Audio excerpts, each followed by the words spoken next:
Hey guys, welcome back to a special deload episode of Nash and Arnold's. I'm going to talk a little bit about what I do for deloads today and why I do it. I know I've gotten some questions about deload, washout, swing phase, whatever you want to call it. And I feel like this is a good format for answering some of those questions, talking a little bit about the way that we use deloads and the way that Mike programs deloads for me and why, as well as kind of show you guys firsthand what I do, because we often kind of leave this stuff out. It's usually a little bit less exciting, but I figured we'd highlight it today for you.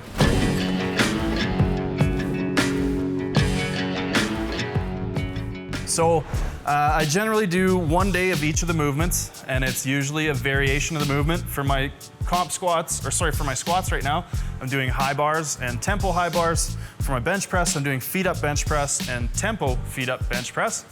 And for my deadlift, I'm doing conventional deadlifts and tempo conventional deadlifts. As well, on each of those days, I'll do a little bit of a circuit made of, again, fairly non-specific movements. For example, today was a deficit stiff leg, an incline bench press, and a vertical pull of my choosing. And for me, I did some weighted chin-ups today. So for my feet up bench press, I did sets 10 to start with, set at a 7 RPE and a set at an 8 RPE. I think those were 110 and 115. Then I moved on to do some tempo stuff at 95 kilos and 100 kilos. And those were for sets of 5. And from there, I went on to do my circuit. So my circuit's about 20 minutes.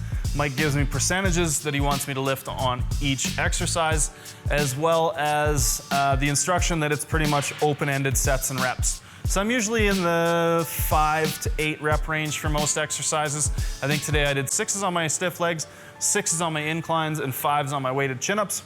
So I also wanted to use this as an opportunity to talk a little bit about how and why I use deloads and how Mike programs deloads for me as well. So in the sort of strategy of training that we're using right now, we have a focused developmental block where most of the work is going in, all the heavy stuff, where we're pushing the weights up and striving to get stronger and achieve certain adaptations from the lifter.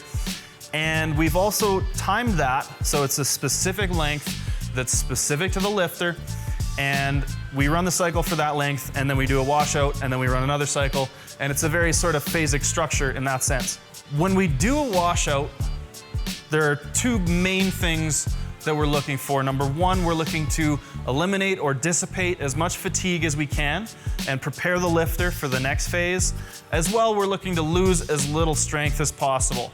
So in some cases, depending on the length of the peak, we'll often alter the length of the washout, because if we wash out too long after a short period of developmental phase, then we're gonna start losing some of the adaptation that we gained. So we'll often tailor the length of the washout to the length of the developmental phase. Those two will be tied together. Now, traditionally, when people deload, a lot of people think, okay, well, I'm going to deload. I'm going to remove some of the intensity from this program. We're gonna trim the volume back. And in most cases, I think that's sort of how people think about a traditional deload. But a lot of the times, since working with Mike and in my own programming now, we'll often deload in specificity as well. So what we'll do is we'll choose very non-specific movements that will target similar muscle groups, similar movement patterns, but are far enough removed from the competition movement that we're going to be able to push them, hopefully maintaining some of that strength, but at the same time, because it's so non-specific, we're able to dissipate some of that fatigue. A lot of times you're usually not very good at them because they're so non-specific. There's stuff that you don't normally see in your developmental blocks, and that can lend itself to still making sure that things are very challenging. So throughout these phases, you'll often see high reps, non-specific movements, and sort of tied in with the high reps is gonna be lower weight. So I hope that's provided some insight into how and why I deload and how Mike programs deloads for myself. If you guys have any comments or questions about anything I've said in this video, you wanna talk deloads, please leave it in the comments below. I'm very open to discussion on any of these things. So that's it for me. We'll see you guys in the next video.